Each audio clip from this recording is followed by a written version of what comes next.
السلام علیکم۔ آج ہم اپنے شو میں پپو صاحب کا استقبال کرتے ہیں اور ان سے چند سوالات کریں گے جن کے ان سے جوابات لیں گے۔ پھر پپو صاحب آپ ہمیں یہ بتائیں، اگر زندگی کے کسی موڑ میں کسی جاہل آدمی سے یا جو وہ بندہ جو ہر بات کو اپنی بات منوانے میں ہی تلا ہو، اگر اس سے واسطہ پڑ جائے تو اس سے کیسے نمٹا جائے، کیسے مطلب اس بندے کو مطمئن کیا جائے، تو اس بندے کے ساتھ پھر کیسے ڈیل کرنا چاہیے، آپ بتا سکتے ہیں کیا؟ میں آپ کو ایک بابا رومی سے ایک مثال دیتا ہوں کہ بابا رومی نے کیسے مثال دی کہ جاہلوں سے یا ضدی لوگوں سے واسطہ پڑے تو ان سے کیسے ڈیل کرنا چاہیے۔ کہتے ہیں کہ ایک دفعہ ایک آدمی سمندر سے ایک مچھلی پکڑ کے لایا اور اسے اپنے گھر میں موجود کنویں میں ڈال دیا، اور اس کنویں کے اندر مینڈکوں کی حکومت تھی۔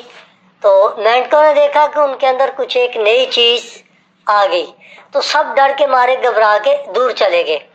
آخر کار ایک بڑے مینڈک نے ہمت دکھائی اور مچھلی کے تھوڑا قریب گیا اور پوچھا کہ تم کون ہو؟ مچھلی نے جواب دیا میں مچھلی ہوں۔ تو مینڈک نے کہا تم کہاں سے آئی ہو؟ مچھلی نے کہا کہ میں سمندر سے آئی ہوں۔ مینڈک کہتا ہے وہ کیا ہوتا ہے؟ تو مچھلی کہتی ہے کہ وہ بہت بڑا سمندر ہوتا ہے، بہت بڑا ہوتا ہے، اس کے اندر بہت بڑا پانی ہوتا ہے۔ تو مینڈک نے اب اس کو اپنی ہوشیاری دکھانے کی کوشش کی اور اسے کہا کہ کتنا بڑا ہوتا ہے؟ تو مچھلی نے کہا بہت بڑا ہوتا ہے۔ یہ سن کر مینڈک نے اپنے گرد چھوٹا سا گول چکر لگایا اور کہا کہ اتنا بڑا ہوتا ہے؟ تو مچھلی نے کہا نہیں اس سے ہی بہت بڑا ہوتا ہے۔ تو پھر اس نے تھوڑا سا آدھے کنویں میں چکر لگایا، کہتا ہے اتنا بڑا ہوتا ہے؟ مچھلی مسکرائی، مچھلی نے کہا نہیں اس سے ہی بہت بڑا ہوتا ہے۔ تو پھر مینڈک نے جوش میں آیا، تھوڑا اور بڑا چکر لگایا، تو پھر کہتا ہے کہ اتنا بڑا ہوتا ہے؟ مچھلی پھر مسکرائی اور اس نے کہا کہ نہیں اس سے بڑا ہوتا ہے۔ اب مینڈک فل جوش میں آ کر کے پورے کنویں کا چکر لگا کر کے کہتا ہے کہ اتنا بڑا ہوتا ہے؟